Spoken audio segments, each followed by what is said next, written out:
આજરોજ સવારે 10 વાગ્યે રોમિયોની રોમિયોગીરી આવી સામે, મારી નહીં થાય તો મરી જઈશ, તને પણ મારી નાખીશ. બેચરાજીમાં રોમિયો યુવતીનો પીછો કરી સંબંધ રાખવા દબાણ કરતો, ફોટો વાયરલ કરવાની અને જાનથી મારી નાખવાની ધમકી આપતા ફરિયાદ. મહેસાણા જિલ્લાના બેચરાજી પંથકની એક યુવતીને એક રોમિયો અવારનવાર પીછો કરી મોબાઈલ પર ફોન કરી સંબંધ રાખવા દબાણ કરતો હતો, તેમજ યુવતીના ફોટો વાયરલ કરવાની ધમકીઓ આપતો હતો. જે યુવક સામે બેચરાજી પોલીસ મથકમાં ફરિયાદ નોંધાઈ છે.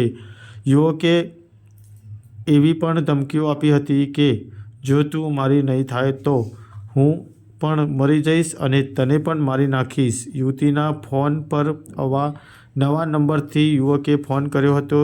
મૂળ અમદાવાદ જિલ્લાના માંડલ તાલુકાની અને હાલ બેચરાજી પંથકમાં રહેતી 26 વર્ષીય યુવતીને બેચરાજી પોલીસમાં આરજોલ ગામે રહેતો પટેલ ધર્મેન્દ્ર નામના યુવક અવારનવાર પીછો કરી રસ્તામાં રોકી હેરાન કરતા હતા અને તેમને 28 નવેમ્બર 2025ના રોજ સવારે 11 વાગ્યે યુવતીના ફોન પર નવા નંબરથી યુવકે ફોન કર્યો હતો.